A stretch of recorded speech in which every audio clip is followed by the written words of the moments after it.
बिस्मिल्लाहिर्रहमानिर्रहीम। अस्सलाम वालेकुम यूट्यूब फैमिली, कैसे हैं आप सब? उम्मीद करती हूँ खैरियत से होंगे, ठीक ठाक होंगे। अल्लाह ताला आपको इसी तरह से हंसता मुस्कुराता खुश और आबाद रखे।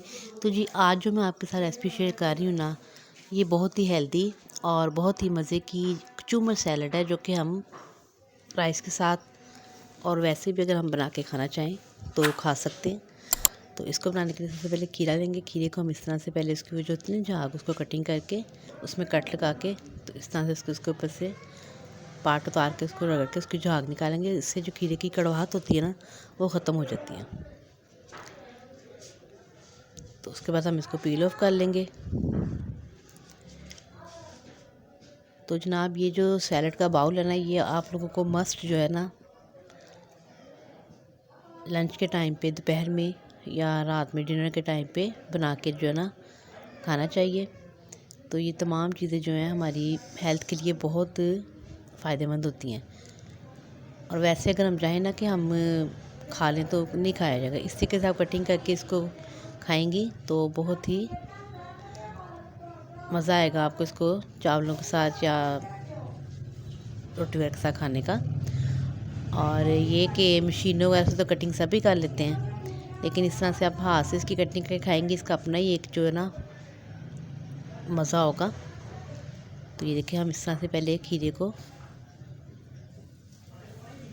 4 पीसेस में डिवाइड कर लेंगे और इसके बाद हमने इसको जी ब्रीक ब्रीक कटिंग करना है। ये तमाम जो आपने इसमें चीज़ें यूज़ करनी है उनको आपने ब्रीक ब्रीक काटना है। फिर ही जो है ना इसका जो टेक्सचर होता है ना कचूमर सैलड का, वो इन्हेंस हो कराएगा।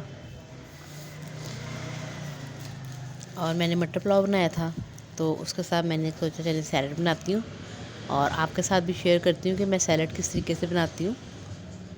और ये देखिए, प्याज को हाफ़ करके उसके बाद इस तरह से इसको साइड से कटिंग करना है, आपने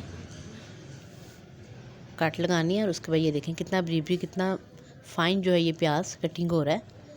इसी तरह से हमने तमाम प्याज को भी कटिंग कर लेना है। 2 मैंने इसमें खीरे लिए थे और 2 ही प्याज थे, 2 ही मैंने इसमें टमाटर यूज़ किए थे। अब देखिए, टमाटर को भी इस तरह से कट लगाएंगे हम। मैं इसी तरह से आपको मुख्तलिफ जो है सैलड की रेसिपियाँ भी शेयर करती रहूँगी, क्योंकि कुकिंग तो करते ही करते हैं। ये चीज़ भी जो है ना, ये बहुत ज़रूरी होती है खाने के साथ। जैसे दावत वगैरह करनी होती है तो हम चाहते हैं कि हम साथ सैलड भी रेडी करें। तो ये सैलड आप ट्राई कीजिएगा, बहुत मज़े की बनी थी। तो उसके बाद मैं एक लेमन लूँगी, तो लेमन को भी हम इस तरह से इसके अंदर निचोड़ लेंगे।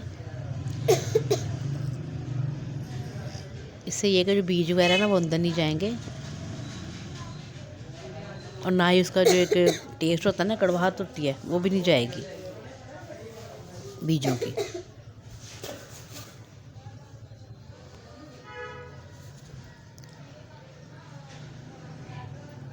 लेमन जूस डालने के बाद इसमें मैंने डाला था जी 1 टीस्पून से थोड़ा सा कम जो है नमक, और हाफ़ टी स्पून के करीब मैंने इसमें डाला था काली मिर्च का पाउडर। और काली मिर्च भी जो है वो बहुत अच्छी होती है हेल्थ के लिए, और लेमन भी बहुत ही फ़ायदेमंद होता है। उसमें विटामिन सी होता है अंदर से, जो जितने भी हमारी फासिद मादे होते हैं उनको ख़त्म कर देता है लेमन। और काली मिर्च जैसे ये मौसम है फ्लू वगैरह का, तो उसके लिए बहुत ही मुफीद होती है। तो ये देखें जी, उसके बाद हम इन तमाम चीज़ों को अच्छे तरीके से मिक्स कर लेंगे और फिर हम इनको राइस के साथ इंजॉय करेंगे। तो बहुत मज़े की ये जो सैलड बनी थी, और मटर पुलाव के साथ तो और भी ज़्यादा अच्छी लग रही थी। Thank you so much for watching. कल फिर मिलेंगे नेक्स्ट रेसिपी के साथ। अल्लाह हाफिज़।